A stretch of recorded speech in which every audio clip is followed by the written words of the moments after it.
You're watching Cape Media News. I'm Gabrielle Rawson. Today we have with us former Yarmouth Police Deputy Chief Stephen Xiarhos, who won the vote on November 3rd, becoming the 5th Barnstable District's next state representative, beating James Dever by more than 1,100 votes. Rep Xiarhos, welcome to the show.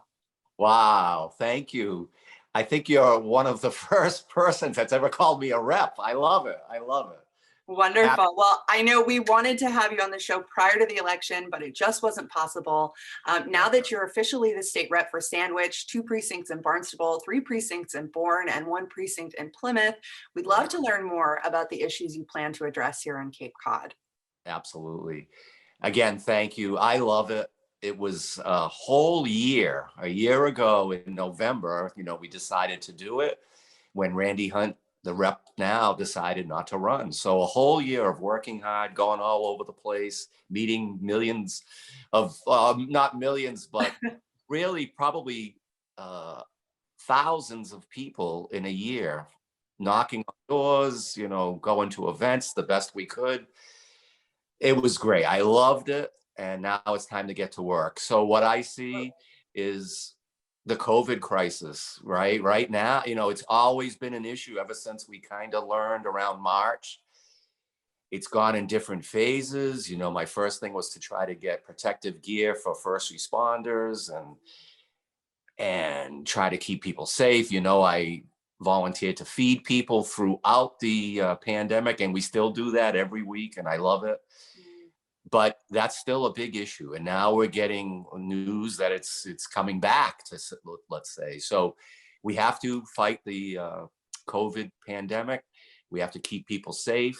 And we have to try the best we can to get back to school and back to work, safely. So that still is a huge issue. And as I see it for next year, it's going to be a huge issue. Absolutely. And of course, people during the pandemic, are coping with it in a lot of different ways. I know the opioid crisis is something that you really care about. Yes. Are you making any plans to tackle that issue? Absolutely. And that's dear to me. I have a lot of friends that struggle with substance use disorder. And as a police officer, I've saved lives by giving Narcan, and I've seen people die. And I know a lot of parents that have lost a child. So I share that with the loss of my son and their children. So we have one woman who's going to be kind of on my board that will help us. She lost her son, and she's a fighter. And we sometimes with COVID, we kind of put this to the side, but it's still a huge issue. And that will be a top concern as well. So COVID, the opioid crisis, which also ties in with another big issue with me. We have to get tougher on career criminals, people that continue to break the law, including drug dealers. The drug dealers are killing people. And we are not tough enough on them in Massachusetts. People might think we are, but we're not. They don't fear the system. I learned it firsthand with the murder of Sean Gannon, my police officer, that I sent that team on that call. And, a few hours later, one had been shot to death. 2 others that were with him were covered in his blood. And the dog, Canine Nero, was struggling to live. And here we are, Gabby, 2.5 years later, and there's still no trial. There's been no justice for Sean Gannon. There's no justice for Canine Nero. The 2 police officers that were in the attic with Sean have both never come back to work. So that is why I left policing. That is why I ran for this position, was that incident. Of course, there's much more to it, but that has to be addressed. And that'll be one of my top priorities as well. Wonderful. I know you also care about Cape's water supply, high-speed internet. Did you want to talk a little bit about any of those other issues? I do. And that's part of broadening my experience. I've been a lifetime public servant, 40 years of policing, loved it, except for the bad times. But it taught me about life. So I bring real life experience to issues like COVID, issues like school safety, issues like the opioid crisis. and getting tougher on career criminals, not people that make a mistake and learn, people that continuously break the law. They have to be dealt with differently. But I've also broadened my experience in that last year, like we talked about, meeting so many people, going into areas of Bourne and Plymouth that I had never really seen, and learned a lot. And keeping Cape Cod safe is my biggest concern.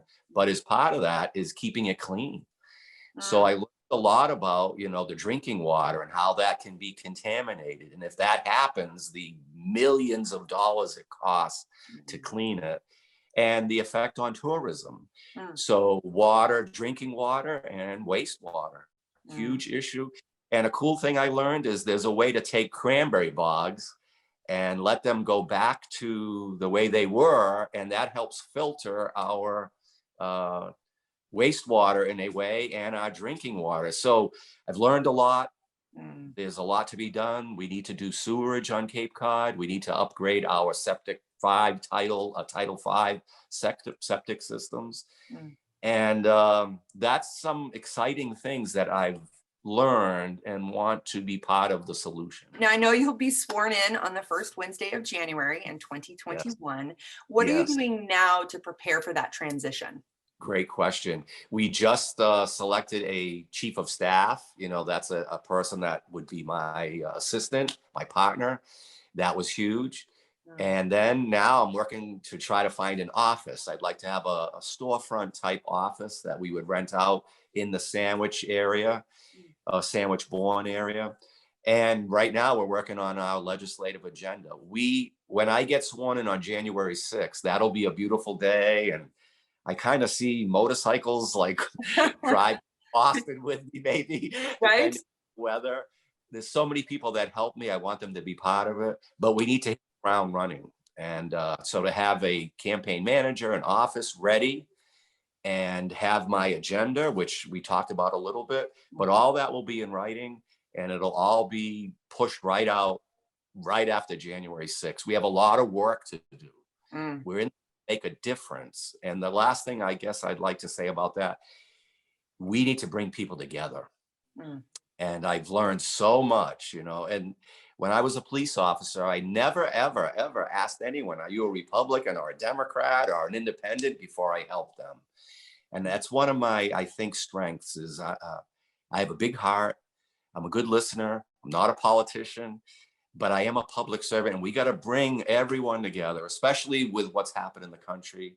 And that'll be that's already started. I've met with people, and we're going to be different. And I'd love to keep you part of it. It's important to be transparent and let people know what's going on. Yes. Absolutely. We look forward to following your term as state rep in the 5th Barnstable District. And thank you again so much for joining us on today's show. Amen. God bless you guys. Stay safe, and I'll see you soon. You too.